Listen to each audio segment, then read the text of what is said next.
the whole heresy word. I feel like Christians throw that around, heresy or heretic, Yeah. like in the political realm, and the social justice warriors will throw down, what I'm saying, throw around the word Hitler. You're Hitler. Yeah. You're a Yeah. heretic, and like they just put that on you, Exactly. and they tell other people, and they Yeah. want other people to believe it, and want people to stay away from you. And if they can get people to do that, then in their mind, in their heart, they succeeded because they've painted you as a heretic. And one thing we used to say was heretic, but we'd also throw in the word reprobate. He's reprobate, man. Just leave him alone. He's reprobate. He's not gonna get it. The Lord ain't dealing with him no more. We were like, we're pretty um, bitter, and you know what I'm saying. It's just with these quick judgments. Like there's some people who deal with you like if you disagree with them on anything, you're a heretic. What? Yeah. That's crazy because Yeah. I don't believe that. Then I'm a heretic. What about all the other stuff? Like, it's interesting, man.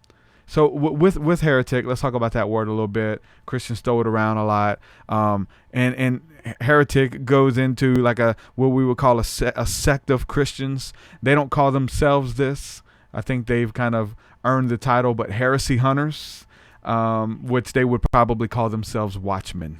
We're watchmen on the wall, brother. They'll probably name their channel that, and they just there's a bunch of them out there just say, hey, what? There's a demon over there. Watch out. This guy's got this. This guy's past. This guy is married to this. They're pointing out all of the bad or the negative in other people in Christendom or in the secular world. A bunch of those channels are huge, but heresy hunters, and they look for the bad. They look for the things that don't line up with the scriptures in their opinion or from what they've Yeah. been taught or with from their understanding. So with you, I feel like you covered some of this kind of stuff. Would you have you had run-ins with those people? Were you a heresy hunter? Are you still a heresy hunter in the fact that you would identify with that term? I've definitely run into those folks. Actually, that's kind of what got me into doing what I'm doing now. Because back when I was like 14, 15, 16 years old, I really got serious about following Christ, and I really started spending a lot of time in the Word.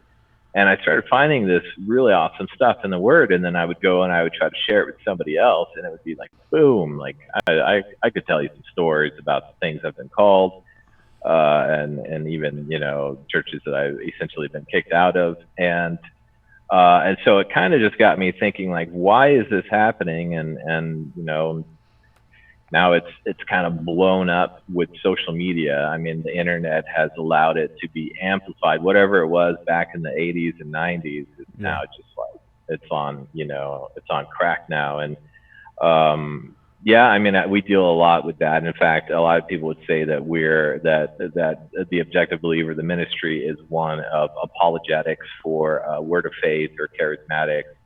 I'm not going to deny or affirm that. I tried to stay away from leaning too heavily on labels, which is kind of why I take issue with heresy to begin with. Yeah, I mean, being objective with your faith and with the Bible and understanding that there are factions and all this weird stuff in Christendom, you understand that all of them hold a little bit of the truth. That was one of the things. Like I put my book out in the introduction of just kind of giving the people a quick warm up. Was like, I've studied under many different sects in Christianity and many different sects outside of Christianity, and all of them have a beautiful piece of the truth. But then all of them have this ugly, grotesque piece as well that, like, no, stay away from it. And so, and I feel like what you're doing, what many of us are doing, wanting to get back to Christianity before it was tainted, before it was tampered with and became what we have here now, is we want to get back to the essence of it. And all of these other sects, they all have a beautiful piece of it. There's stuff I love about Reformed theology, but there's stuff that I hate. There's stuff that I love about evangelicalism and prosperity preaching and word of faith and miracles and the prophetic. There's stuff that I love about that, but then there's stuff that's like, oh my God, this is not good at all. So it's about balance. I think at the end of the day, I think it's the same with politics. About, are you right or Democrat, Republican? Well, like, if you're really objective and you're asking the questions and doing the research, like, you're going to be somewhere in the middle. Like there's going to be great stuff over here, but nah, there's a no. We can't even go near that. So is that safe to say? Would you agree with that? That it's just a little. It's a like the truth is somewhere in the middle of all of this stuff. I think I don't know if I would say it's in the middle. It's so hard for me to answer that question because it requires having knowledge of all the information of all sides and seeing where it falls on the spectrum. There's this idea called I think it's called false balance or both sidesism. Mm-hmm. And it's that tendency to see the extremes on both sides and then say, well, it's got to be in the middle.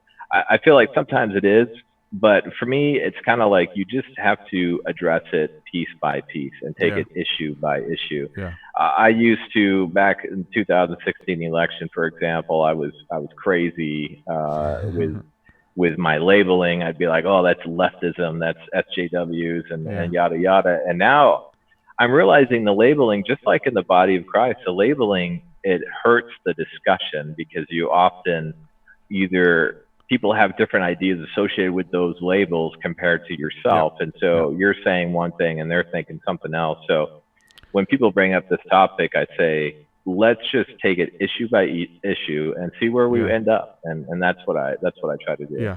Well, I guess with that being said, is like, it's just understanding. I mean, it's kind of, it should be obvious that all of, I think, even a broken clock is right twice today. So there's something to take from most of these groups that you can apply to your life. And there's other stuff that you can, and like I said, you have to go issue by issue because just to say it was in the middle, right? That wouldn't be right. But there's things that they do beautifully. Whether it's their love, whether it's their compassion, whether it's their giving, whether it's their charity work, whatever it is, and that the others don't do. Like they just don't do at all.